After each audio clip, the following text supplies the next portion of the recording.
We have Nicole Taylor here, Stella, and Stacey Fell. Nicole was Stella, who used to be Estrella, her puppy raiser here at Mary Wash, and Nicole was also the president of STEP last year. Used to be CCI at UMW. And then Stacey is Stella's new handler. She's up in New York, and she's gonna show us and tell us a little bit about what she does now with Stella. Take it away. I'll go ahead and, so it actually looks like someone's got to make me the host or co-host so I can share. You should be good to go to share now. Perfect, thank you so much. Where do I want to go? Here. And we should be able to pull this up.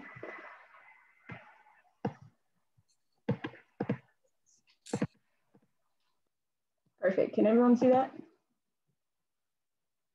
Perfect, so yeah, thank you, Alex, for the introduction. Like Alex says, you will hear me refer to her as Estrella, and you will hear Stacey call her Stella. I'm sure Stacey can give you a bit of the reasonings for the name change. I had pronounced her name wrong for 20 months, so it's quite all right. Cool, so just quickly about me, I was a biochemistry major on the pre-med track at UMW. I graduated during our first COVID semester of May 2020. And I'm currently in the master's program right now in Georgetown. I'm here in Manassas, traveling into Georgetown for classes there. And then fingers crossed, medical school will be my next step. So if we've got any students in here who are pre-med and are curious about, multitasking a dog while also being a pre-med student, I'd love to answer any questions about that. But right here in this picture, we can see this was actually the first day I picked up Miss Estrella. It was July 3rd, 2018. Believe it or not, she rode in the same crate as this dog here named Buckner. They ended up turning out to be the best of buddies, and it's probably because they went through that nice long plane ride from California together. This is Jacqueline. She is the president of the Capital chapter. And you can faintly see the bright green ear on Estrella's side here, which is indicative of our new puppy status, because they've got their marking that gets dyed with that bright green dye, and it gets everywhere when you get them, but you know your journey is about to start when you see that. So here I just have a couple pictures of her as a puppy. All of these were before we got to campus. So she was probably only about 3 to 5 months in any of these pictures. Here she's actually at the vet.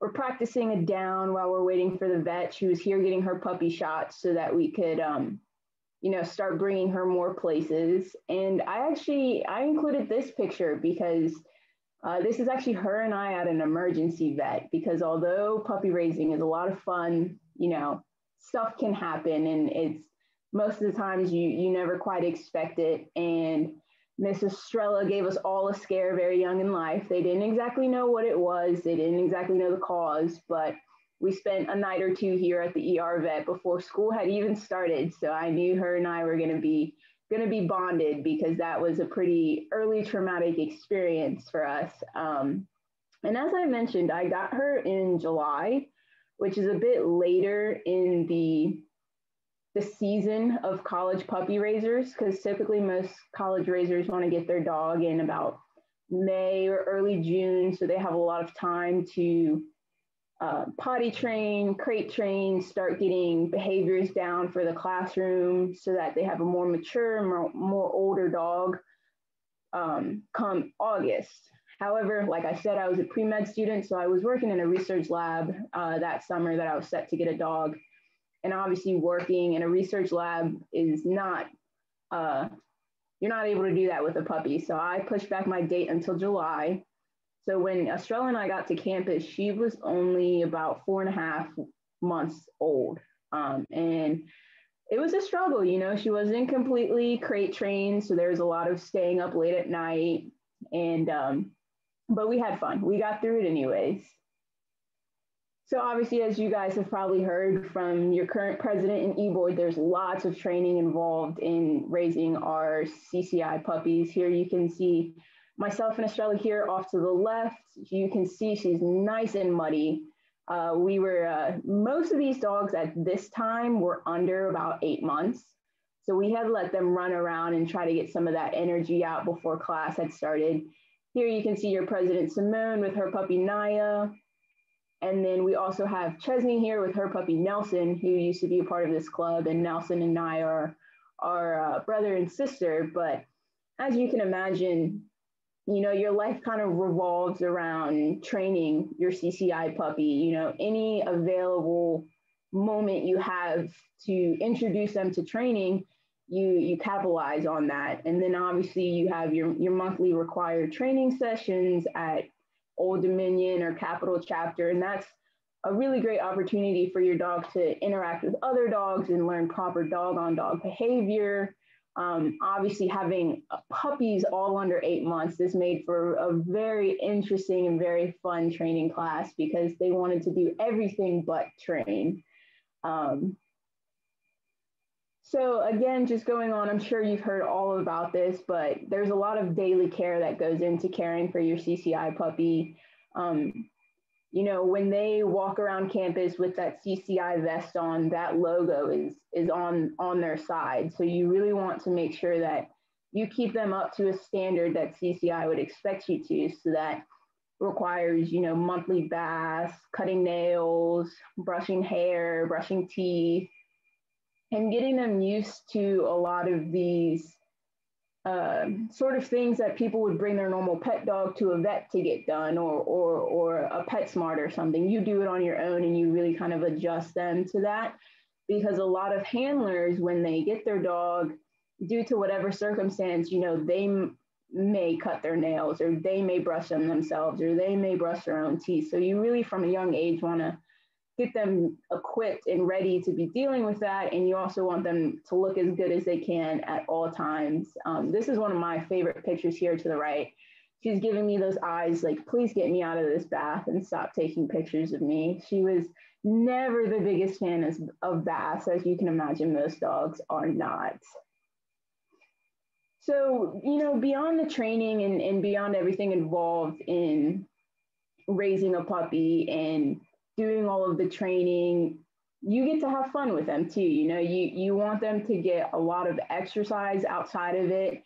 You want them to be really good, fit dogs. And, you know, the more you let them be a dog, the more you let them get their energy out, the better they are for you in class, the better they are for you at training circles and such. So these are a few places that Miss Estrella got to go with me. She went to North Carolina with me a lot. My significant other used to go once every month, every 2 months. We would go to North Carolina and do a new hiking trail there. Here in this picture, you can see us in the Great Smoky Mountains. She loved the Great Smokies, which was really funny because I think she enjoyed it more than I, because I was so afraid of bears the whole time, but she was just up ahead of me, wagging her tail, telling me, come on, Mom, hurry up. We did get to go to Long Island, New York. I do have family up in that direction, so she got to experience the beach, and she got to experience being on a sailboat, and the sailboat definitely was not her favorite, but she did get to experience it. And then we did lots of swimming at Aquia Harbor, actually, that is down there near the Fredericksburg area. So I believe, here we are. Yeah, so this is her swimming that summer at Aquia. And then here's her being her fashionista self with her hair blowing in the wind. She was a really big outdoorsy dog, which I appreciated because as a handler, I loved being outside. I loved being active, and she was right along with me. And one thing I really kind of wanted to emphasize is, although, you know, in these pictures and on our hike, she was out of vest and she was quote unquote just a dog, you know, it still gave you a chance to really reinforce just proper behaviors, proper leash behaviors, proper greeting behaviors. And even though she didn't have her vest on, she was still a really, really good dog. And then, unfortunately, she matriculated on Valentine's Day of 2020, which was the worst timing ever because everyone, you know, kind of remembers Valentine's Day as kisses and hugs, and I was boo-hooing a bit, but this was a really lovely experience. This was luckily pre-COVID, so we were able to go up to Long Island to NER, and we had the whole ceremony. And it's just a really well orchestrated ceremony, and they really do kind of let you have those last moments with your dog. As you can see here, she's smiling. She has no idea what's going on. She's just as happy as can be. She's here in her blue matriculation vest. I was very emotional at this point, but as you can see, she was just happy to be there, happy to be getting pets and seeing other dogs. And the matriculation was, it was really beautiful because you hear the stories of people who have since graduated with dogs and hearing of, you know, how that dog changed their life. And it reminds you, you know, why you got started in this in the first place. And believe it or not, for me, I think the most difficult part of matriculation was the coming home part.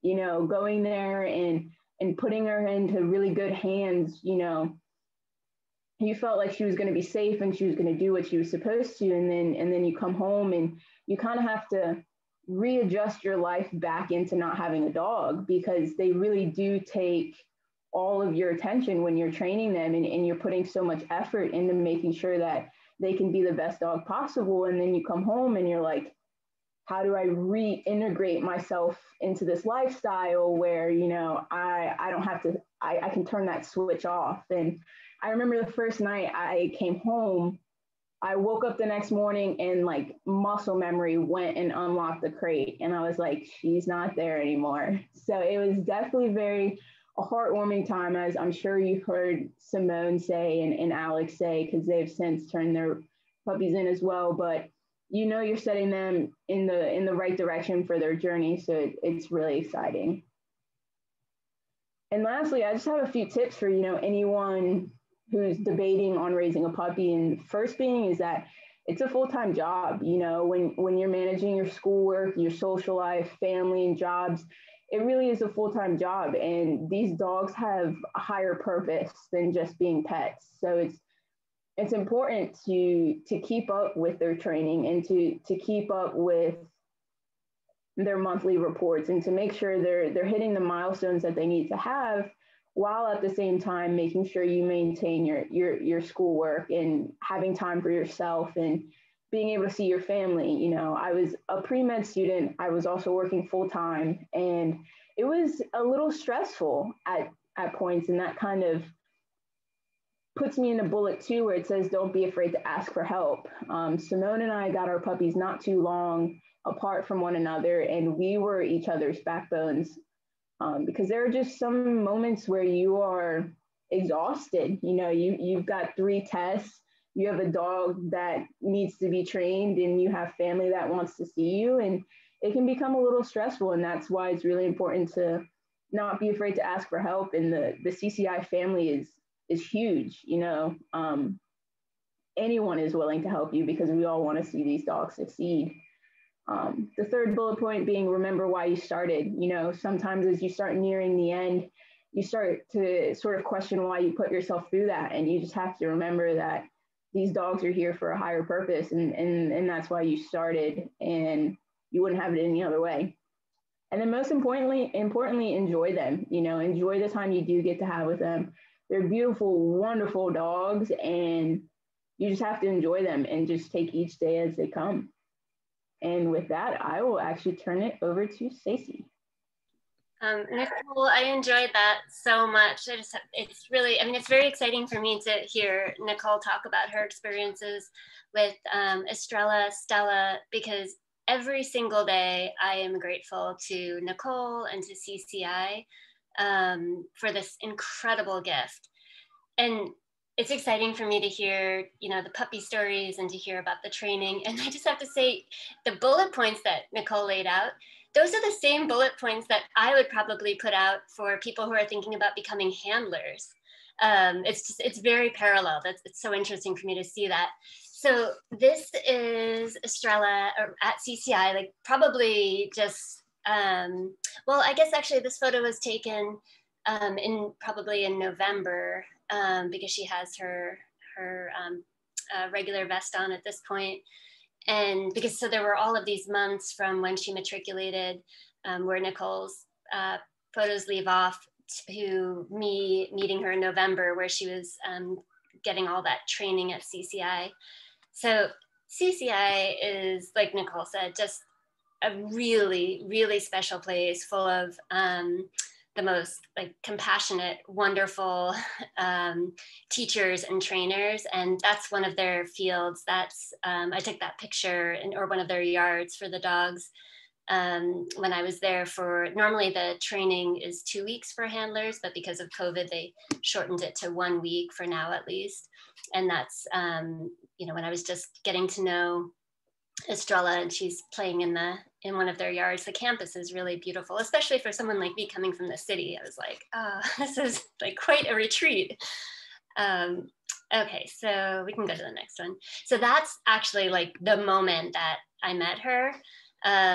There were those 4 dogs that were in the photo. That was her very small cohort. I think usually there are many more dogs when there are handlers coming to. My experience was really different because it was all, you know, adapted to work for us being trained during COVID. So there were just 4 of us and 4 dogs. So we received that picture before, but we didn't know which dogs we would be matched with, although, you know, they had in mind. But just wanted to, you know, make sure it looked like a good match. I think normally there are a few more dogs than handlers, and they're trying everybody with different dogs, and you don't actually know which dog is going to be yours until maybe the, you know, 2nd or 3rd day. But this was the very first day that the training started, and they just brought the dogs over, and it was very emotional for me, you know, just that I was thinking where Nicole's presentation leaves off of what it was like for her to have to say goodbye.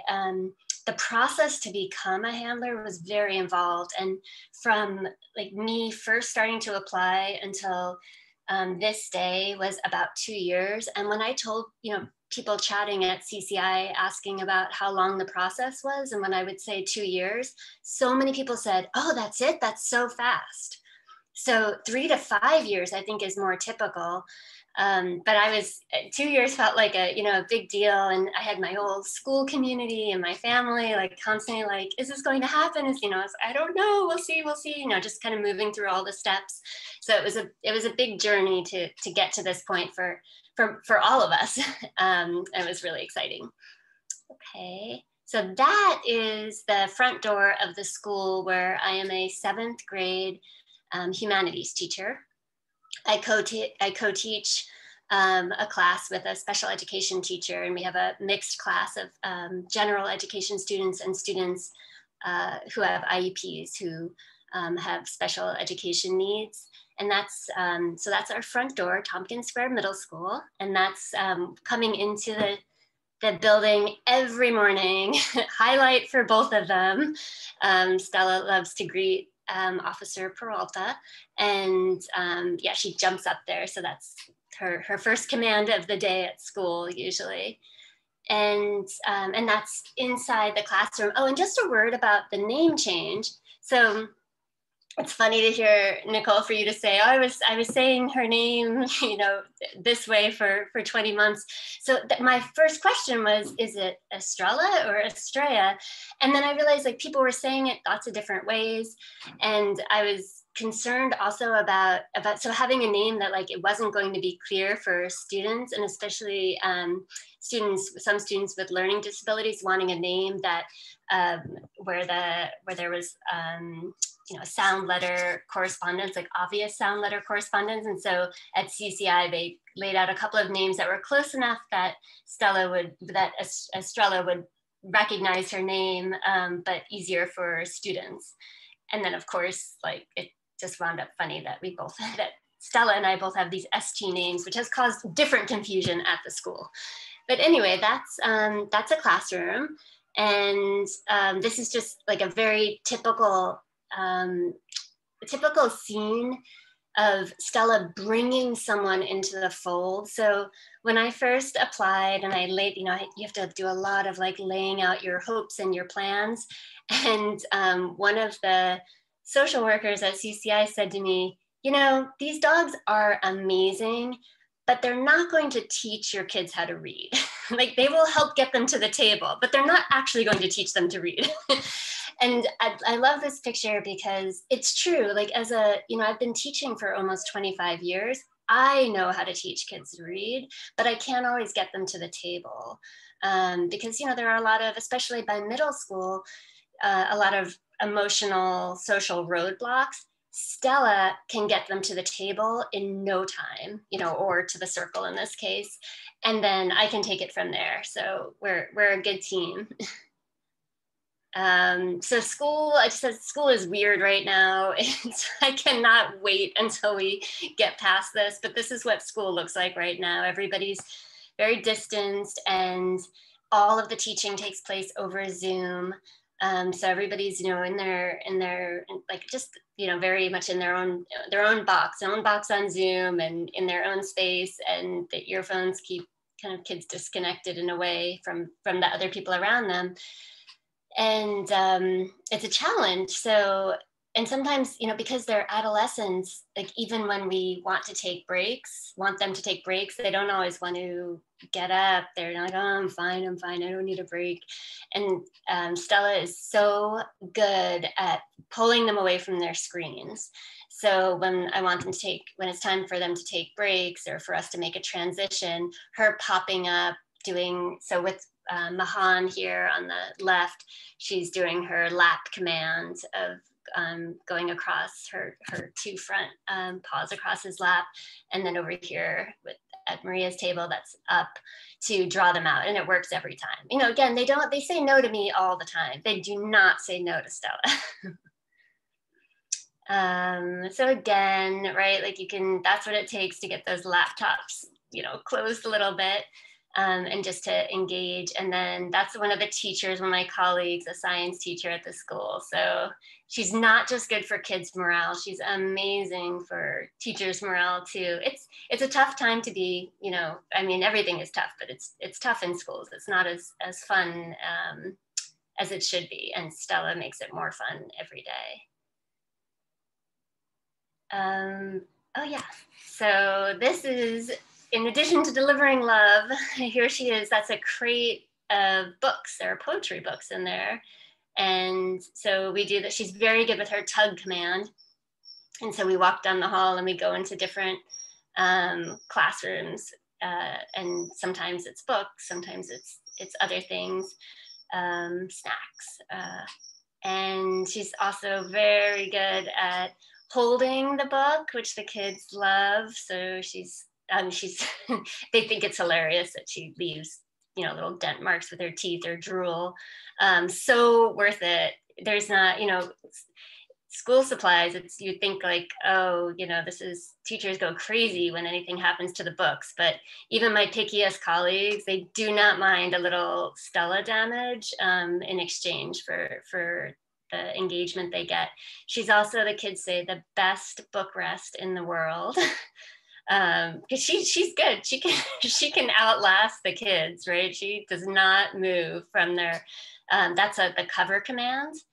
So that pressure on their legs, which especially for kids with sensory issues, just really does the trick of helping them like settle in and read. And Martin is reading aloud, and kids who are reluctant to read, in front of peers or out loud to teachers, no reluctance with Stella. And I tell them, I say, if you read really smoothly, if we're working on fluency really smoothly, Stella will settle in and she might fall asleep. And so as they're reading, we're checking, like, oh, is she getting sleepy? I think so. She's really settling down. Can you feel her getting heavier? Little do they know, as you can see from her tile, like it does not take much for Stella to settle down and go to sleep. I'm sure Nicole can tell lots of stories about when that was not the case, but she's very easy to settle down. But of course, for the kids, they're like, I did it. I put her to sleep with my smooth reading. Okay, so here's more, the school building is pre-K to 8th grade. So you're seeing a range of ages. So that's one of the older students, an 8th grader on the left, again, doing that cover command. And I just, looking at this student, I just like can't help but think about how, she was terrified to come back to school, and she didn't for a long time. And it was the way that I lured her to school is that her first day back, she didn't even make it into the building. She made it to the steps, and Stella and I came out to greet her, and that did the trick. And so she's back in school now, and gets a lot of Stella time. And then that's a pre-K or a 3-year-old on the right. Stella's holding her the chick and the duckling book for her.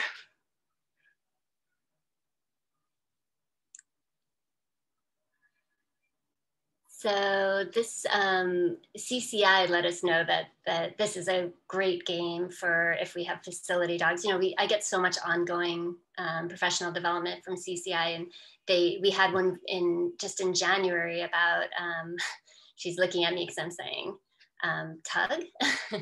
She's giving me the side eye. And they told us about this game and what a great tool it is for working with kids, and it is. There's a funny thing in this video where that's Marielle, where Stella is a really fast shaker. So you'll see in a moment, like, you know, she shakes really quickly, that Marielle puts her hand out to show her a leaf that she can pull, and it looks like Stella's batting her away, but I think it's she's trying to shake.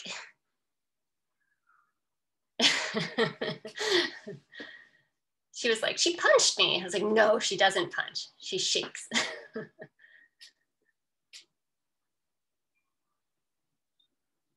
Anyway, that's a really fun one, and we can put different stuff on the leaves. So there's lots of ways to play games with that. So I was so hyper focused on how exciting it was going to be to get a facility dog, like all these ways that, and I have to say, they have like really all panned out, that having a facility dog was going to enrich school community and kids' experiences, that I was like, almost like not even really thinking what it would be like to have a family pet.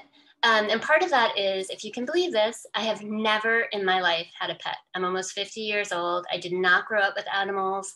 And it wasn't something that I thought about doing for myself, as that, you know, once I was living on my own. And of course, those are my 3 kids, and a husband who did grow up with dogs. There was always the like, oh, what would it be like to have a dog? But we've been just a really busy family, and, you know, small apartment, and there are lots of reasons it just didn't happen.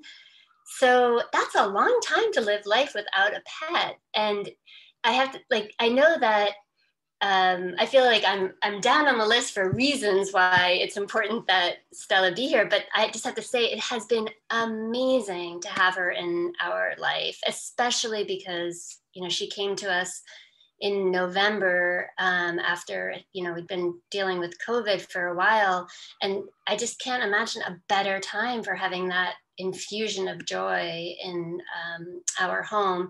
And I also feel like they just matched her so well from Nicole to my family, because we do live in the city, but we often on the weekends are out in upstate New York or on Long Island hiking. So she went from a very active puppy raising to a very active puppy handling, dog handling. And you can see she has a favorite in our family. That's my daughter, Augustine. She definitely has a favorite. How does that happen? I'm the one who feeds, walks, I do everything, but it's my daughter. And just a few more pictures. We live close to that bridge, the Manhattan Bridge, so we go down to the waterfront most days. And I run this morning. So Stella runs with me. We're up to 5 miles now. And she's good. She keeps up, and she seems to enjoy it. And I have some friends who also run with their dogs, so sometimes we run in a group. And 2 of my kids play soccer, so there's a lot of weekend soccer fields. And I asked Nicole early on about that, because Stella goes crazy with soccer balls. And sure enough, Nicole was like, yeah, we played a lot of keep away. And that's my older daughter, just on the block we live on. Just a little urban picture. Thank you so much for listening. Alrighty. Okay, does anybody have any questions for Stacey or Nicole? Thank you for that, Stacey. I learned a lot too, so that was fun. I appreciate that. Look at her snoozing. Yeah, especially after day at school, at work. This is her me time. Only I could have got her to do that in class. Something interesting they said at CCI was that the facility dogs are the ones who tend to have early burnout, and the executive director was telling me that they're so happy when they can place a facility dog in a family with kids, because they get a more playful kind of downtime, and it usually extends their working years. So yeah. Snoozing now because my kids are in the other room, but there's not a lot of downtime when she gets home.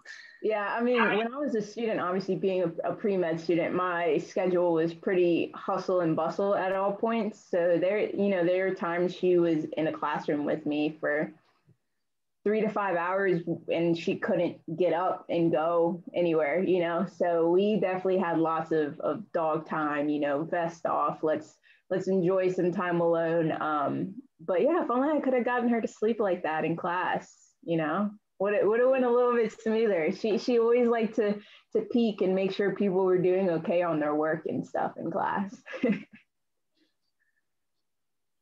Absolutely. Well, Alex, if there's no questions, thank you for having us. This was really, really fun. And I hope your guys' semester keeps going well, even though we're in weird circumstances. Yes, well, thank you guys so much for taking the time out of your day to speak to us for a little bit. I know I definitely learned a lot, even as a puppy raiser, from Nicole. Nicole taught me a lot when I was first starting out with Zinger. I appreciate her so much. She did so much for our club, especially last year, before COVID, getting it up and running from previous years. And yeah, so thank you guys so much. If you guys have any questions, you guys can stay on, but otherwise we'll see you all in a couple weeks.